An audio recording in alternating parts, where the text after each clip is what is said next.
নমস্কাৰ। আজিৰ কাহিনীটো হৈছে তিনিটা পুতলা।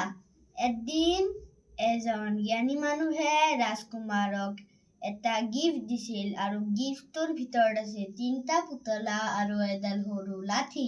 তাৰপিছত ৰাজকুমাৰজনে হেপ্পী হোৱা নাছিল আৰু কৈছিল, মই কি ছোৱালী নেকি তুমি যে মোক পুতলা দিছা? এই গিফ্টটো আপুনি ৰজা হলে সহায় হ'ব। তাৰপিছত ৰাজকুমাৰে গিফ্টটো খুলি পিনে পৰীক্ষা কৰিছিল। তাৰপিছত ৰাজকুমাৰে প্ৰথম পুতলাটোৰ কাণত সৰু লাঠি সোমাই দিছে আৰু লাঠিপাত ইখন কাণ দি ওলাই আছে।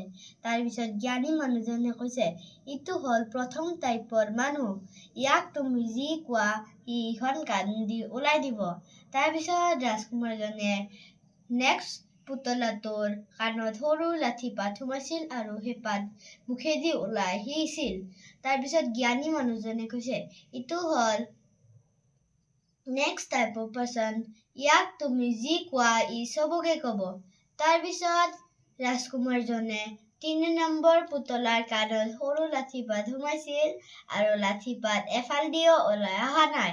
তাৰপিছত জ্ঞানী মানুহজনে কৈছে, ইয়াক তুমি যি কথা কোৱা ই কাকো নকয়, ই চব নিজৰ মূৰত সোমাই থৈ দিয়ে। তাৰপিছত এতিয়া কোনটো পুতলা বেষ্ট কোৱালিটি? তাৰপিছত জ্ঞানী মানুহজনে ৰাজকুমাৰজনক আৰু এটা দল দিলে আৰু সেই পুতলাটোৰ কাণত যেতিয়া লাঠিপাত সোমাইছে, সেই পাত নেক্সট কাণ দি ওলাই আহিছে। তাৰপিছত জ্ঞানী মানুহজনে কৈছে, আৰু এবাৰ কৰা। তাৰপিছত ৰাজকুমাৰে আৰু এবাৰ সোমাওতে সেইটো মুখেদি ওলাই আহিছে। তাৰপিছত জ্ঞানী মানুহজনে কৈছে, আৰু এবাৰ কৰা। এবাৰ সেইটো এফালদি ওলাই অহা নাই। তাৰপিছত জ্ঞানী মানুহজনে কৈছে, ইটো হ'ল 4th টাইপ অফ পাৰ্চন, তুমি ইয়াক যি কোৱা ই কেতিয়াবাই নুশুনে, ই কেতিয়াবাই কাবাক কব আৰু ই কেতিয়াবাই চাইলেন্স থাকিব। তুমি এই মানুহজনক বিশ্বাস কৰিব পাৰিবা, ই কেতিয়াও বদনাম নকৰে, যি কোৱা তাকে কৰিব।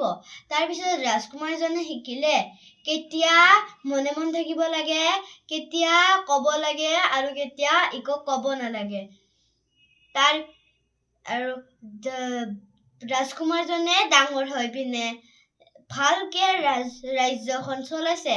সি গোটেই ৰাজ্যৰ ভিতৰত সি প্ৰথম ৰজা আছিল।